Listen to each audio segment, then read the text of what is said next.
It's interesting to me in this season of spring, of rebirth and resurrection, that we here at C3 have had 2 Sundays in a row that ask questions about death.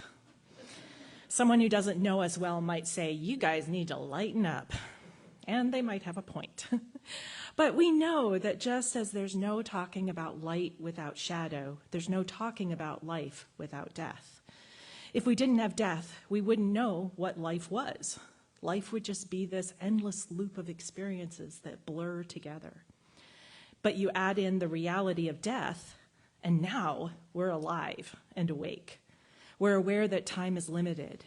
We make an effort to preserve our experiences through stories, journals, photographs, social media posts, video, and collecting and saving items that come from or remind us of an event, place, or person. If we lived forever, would we need to do that? Don't we do it because there's this chance that our minds will eventually fail us, or because we feel compelled to pass down the lessons and love that we treasure so much?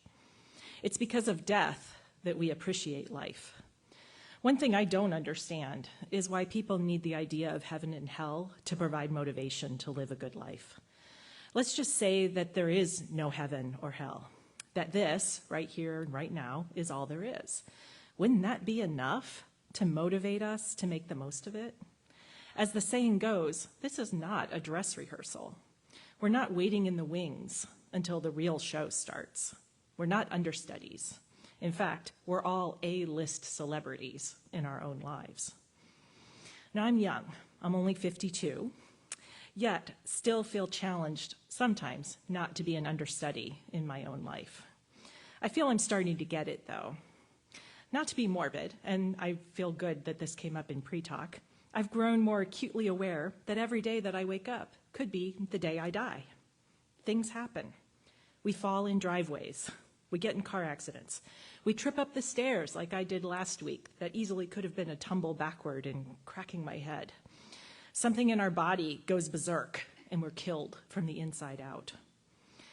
Those realities might lead to more caution and less risk, but I find that prospect of death to be an incentive to get on with it, to travel and try new things and keep moving, even though I know I could fall down at any moment.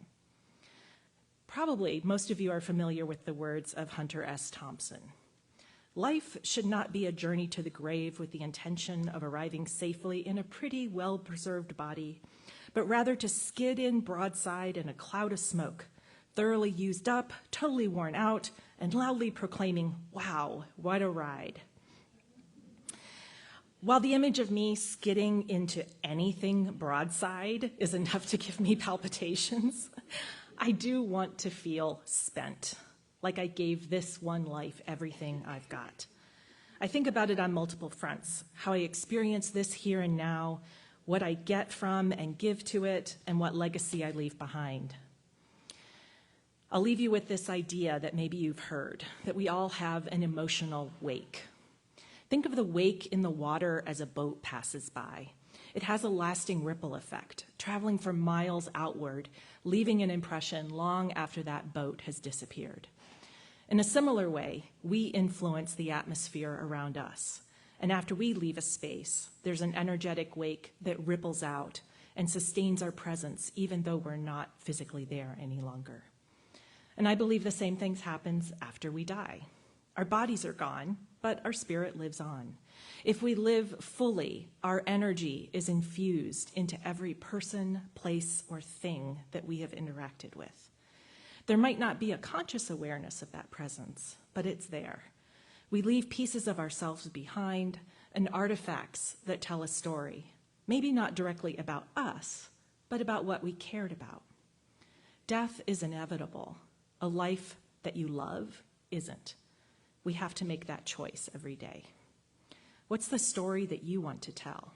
What's the energetic wake that you want to make in the world? Let your answer to what you want after you die be part of the choice for how you want to live.